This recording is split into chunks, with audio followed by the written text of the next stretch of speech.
Assalamualaikum warahmatullahi wabarakatuh. Selamat siang warga Magelang dan sekitarnya. Selamat berjumpa dalam podcast musik, ngobrol seru dan asik RSUD Merah Putih Kabupaten Magelang. Nah, saya Ica. Dalam beberapa waktu ke depan, saya akan menemani teman-teman semuanya, Sobat Sehat, dalam acara kali ini kita akan membahas mengenai kesehatan kulit. Nah, jadi kita Rumah Sakit Daerah Merah Putih itu sangat concern ya terhadap kesehatan masyarakat, terutama Kabupaten Magelang, dan terutama karena kulit itu adalah hal yang pertama kali dilihat ketika kita melihat seseorang gitu kan. Jadi kita first impressionnya, wah orang ini cantik, orang ini ganteng, orang ini cerah gitu, glowing atau apa. Nah, karena dilihat dari kulit. Nah, untuk teman-teman yang di sini mungkin belum tahu di mana itu Rumah Sakit Umum Daerah Merah Putih Kabupaten Magelang.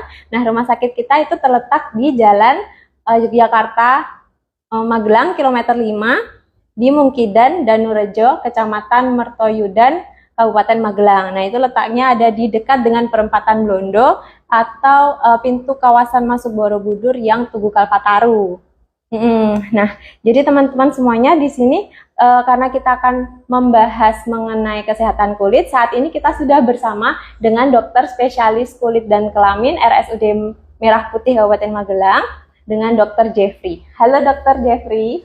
Siang Mbak Ica. Halo Mbak Ica. Alhamdulillah sehat dokter hari ini. Sehat. Cerah ceria sekali hari ini. Iya, sama Mbak. Alhamdulillah ya, kita sekarang cuacanya sangat terang dan semoga tidak hujan ya. Ya. Semoga tidak ada halangan satu apapun untuk teman-teman semuanya, sobat sehat yang mungkin baru di luar, belum sampai rumah, dan hari ini dalam keadaan sehat juga.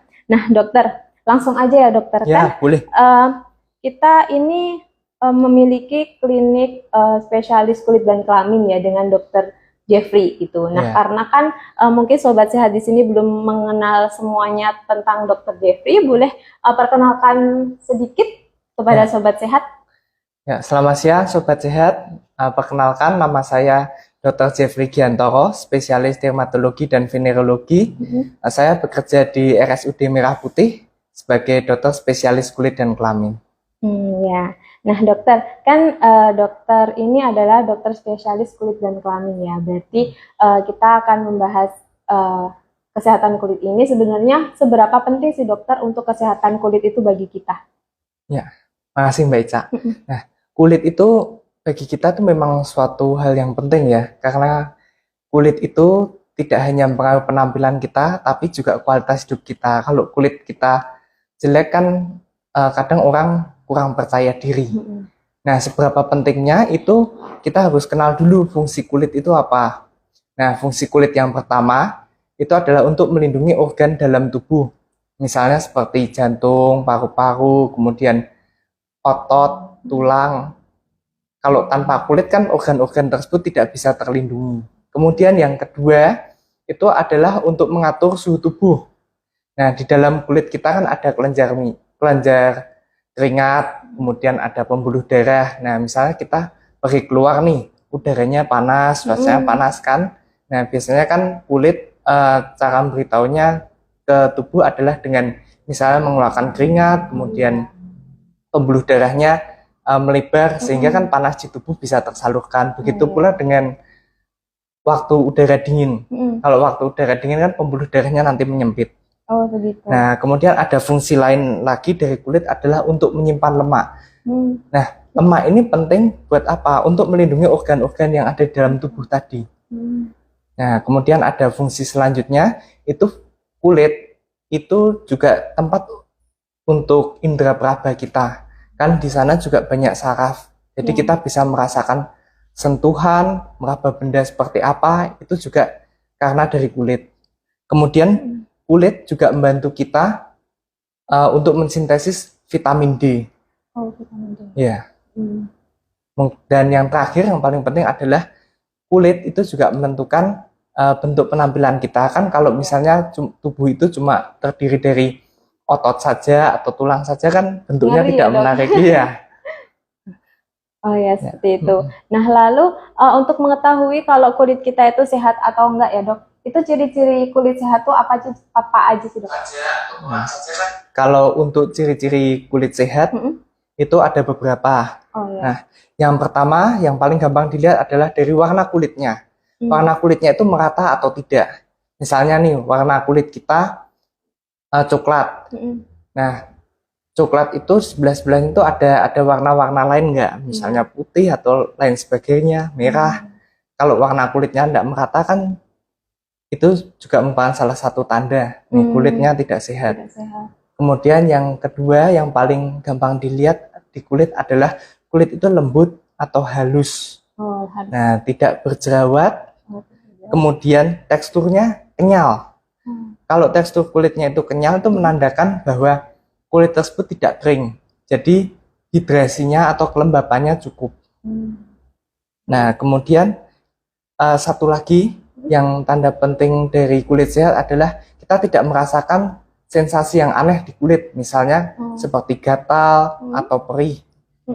Nah, mungkin itu saja sih Mbak Ica. Oh, itu kalau tadi beberapa ciri ya kita kalau memiliki ciri kulit yang sehat. Nah, mungkin di sini sobat sehat semuanya bisa tahu ya gimana keadaan kulit kita masing-masing dari apa yang tadi sudah dijelaskan oleh Dr. Jeffrey. Apakah kulit kita itu termasuk yang sehat atau mungkin yang belum sehat gitu ya. Nah, terus dokter, kalau cara kita untuk menjaga supaya kulit kita itu sehat, tetap sehat, atau mungkin yang tadi belum sehat untuk menjadi sehat, atau yang sudah sehat tetap sehat gitu, biar enggak kulitnya itu bukan menjadi kulit yang buruk gitu. Caranya gimana? Baik, Mbak Ica, ini pertanyaan menarik sekali Sobat Sehat. Nah, pertama kita lihat dulu dari warna kulit ya. Warna kulit itu berarti kita harus menjaga kecerahannya, atau istilahnya anak muda sekarang glowing ya. Oh, glowing. Ya. Jadi kita bisa dari warna kulit itu kita bisa nih, misalnya kalau kita keluar banyak aktivitas di luar, kita jangan lupa memakai misalnya seperti sunscreen atau pelembab. Nah, itu kan harus dikombinasi dulu, pelembab dan sunscreen. Dan misalnya isi kandungannya ada vitamin C-nya, itu kan bisa mencerahkan kulit. Kemudian yang kedua adalah tekstur kulitnya, itu harus kenyal. Jadi biar kita bisa merasakan kulit itu lembut atau halus. Caranya gimana? Kita harus menjaga kelembapan kulit. Dengan apa? Misalnya kebutuhan cairan kita nih, tiap hari minumnya jangan kurang, misalnya 2 liter per hari atau 10 gelas per hari.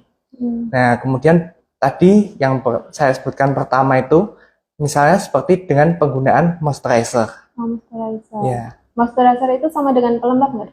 Moisturizer itu sama dengan pelembab. Oh, sama. Ya. Oh ya. Tadi kalau untuk minum itu harus air putih atau boleh dengan teh mungkin atau merek-merek bersoda? Ya, sebaiknya cairan ya, air putih yang netral ya.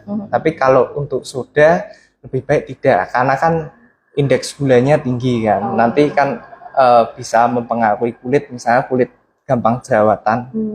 Terus apalagi dok tadi yang harus kita lakukan supaya kita itu kulitnya tetap sehat? Selain dengan minuman atau dengan menggunakan skincare? Mungkin kita bisa mengkonsumsi nih seperti sayur dan buah. Itu kan banyak antioksidannya. Selain itu juga jangan lupa kita untuk penggunaan skincare-nya. Oh iya. Nah, kita juga perlu tahu nih skincare yang aman gimana. Kan untuk mencegah kulit kita supaya tidak sensitif. Oh iya. Nah, skincare yang aman itu biasanya mempunyai izin edar dari Badan POM. Kemudian kemasannya atau labelnya itu tidak rusak, jelas, detail isinya, kemudian ada tanggal kadaluarsanya. Oh, harus tertera jelas ya di kemasan. Harus tertera jelas. Terus kalau misalkan kita kan sehari-hari pasti kalau misalkan ada aktivitas keluar, kadang kita merasa kalau kulit muka terutama ya, itu agak berminyak atau berdebu. Nah, itu cara untuk menjaga supaya tidak berdebu itu harus cuci muka atau seperti apa sih dok? Ya, yang paling basic atau standar itu adalah cuci muka ya. Oh, cuci muka. Jadi, dengan air aja atau pakai produk-produk atau sabun? Sebaiknya juga ditambah dengan facial wash, sabun khusus untuk muka. Nah, di sini kita perlu penting yaitu cuci muka ya, supaya tidak jerawatan. Nah, salah satu metode cuci muka yang sekarang paling banyak ditanyakan itu adalah double cleansing, betul. Nah, ini yang cewek-cewek pasti tahu nih. Double cleansing itu sebenarnya suatu metode yang dikenalkan oleh para perempuan di daerah Asia Timur, kalau tidak salah di Korea atau Jepang. Iya. Nah, jadi stepnya itu yang pertama adalah pembersihan dengan misalnya menggunakan cat yang basisnya dengan minyak itu untuk menghilangkan make up. Oh ya. Ya, biasanya digunakan untuk orang-orang yang dengan pekerjaan butuh make up. Kemudian yang kedua dengan facial wash atau sabun cuci muka. Nah, untuk sabun cuci muka itu sendiri kita perlu tahu nih tipe kulit kita seperti apa. Nah, untuk mengetahui tipe kulit itu paling gampang adalah kalau misalnya kita seharian nih nggak gunain misalnya skincare atau apa, itu dilihat kalau kulitnya fine-fine aja, baik-baik aja, itu biasanya normal atau kombinasi.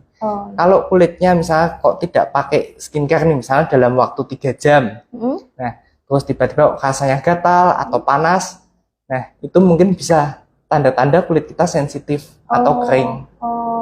Kemudian kalau kita tidak pakai skincare terus rasanya kok panas atau berminyak, itu mungkin tandanya kalau kulit kita berminyak. Bisa juga dites dengan kertas minyak. Biasanya itu kalau mau ngetes itu tidak pakai skincare dulu selama 3 jam terus ditempel. Jadi kelihatan kelihatan ada minyaknya.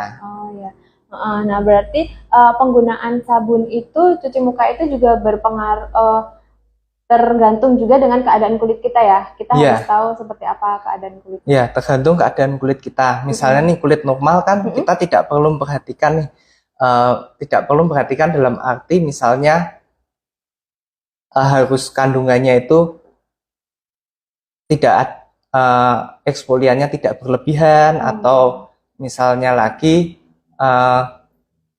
bentuknya gel atau krim, itu biasanya kalau kulit normal tuh biasa saja sih, semua skincare bisa masuk.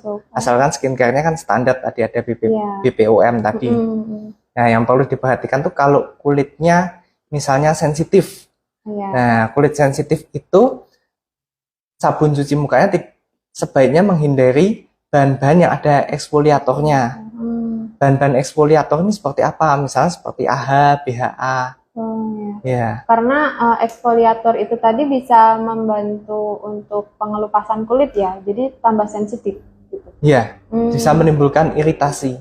Tapi kalau misalnya pada orang-orang yang ingin wajahku pengen cerah gitu kan, kemudian kulitnya misalnya normal, itu tidak masalah. Dia pakai misalnya seperti AHA, itu tidak masalah. Dia akan membantu untuk mengelupas kulitnya sehingga menjadi lebih cerah, jadi mengangkat sel-sel kulit yang mati. Nah, kemudian mungkin yang butuh lagi untuk eksfoliator, misalnya pada kulit yang berjerawat, misalnya penggunaan asam salisilat. Nah, penggunaan asam salisilat itu dalam kandungan cuci muka itu dapat membantu sekali untuk orang-orang yang berjerawat. Tapi perlu diperhatikan, sensitif atau tidak kulitnya. Kadang kan kalau kulitnya orang yang juga sensitif, ada jerawatnya, dikasih eksfoliator malah tambah meradang. Tambah berjerawat. Nah itu ya sobat sehat semuanya. Jadi untuk penggunaan sabun cuci muka juga sobat sehat harus memperhatikan ya. Mungkin kandungannya ya di dalam kemasan itu ada apa aja gitu. Karena tadi yang diutarakan Dr. Jeffrey, kalau yang kulit normal bisa semuanya masuk. Tapi kalau yang mungkin sensitif, sebisa mungkin untuk tidak terkandung di dalamnya itu mungkin AHA-BHA seperti itu ya. Yang bahan-bahan yang eksfoliator. Mungkin saya mau nambahkan Mbak Ica, tadi yang kelupaan. Satu lagi kulit kering. Kulit kering. Nah, kulit kering itu juga sama seperti kulit sensitif. Perawatannya hampir sama. Tapi kan nanti bisa dipilih bahan-bahan dalam facial wash-nya itu yang seperti tadi, tidak eksfoliatornya yang tidak terlalu berlebihan sama seperti dengan yang kulit sensitif. Kemudian mungkin di facial wash-nya sendiri biasanya ada bahan-bahan yang dia bisa mengandung pelembab. Kadang-kadang kan ada bahan facial wash atau sabun cuci muka itu yang ada kandungannya seramid. Itu membantu sekali untuk kulit kering. Mungkin itu. Ada lagi mungkin dok selain yang mengandung seramid mungkin? Mungkin bisa juga yang kandungannya seperti gliserin.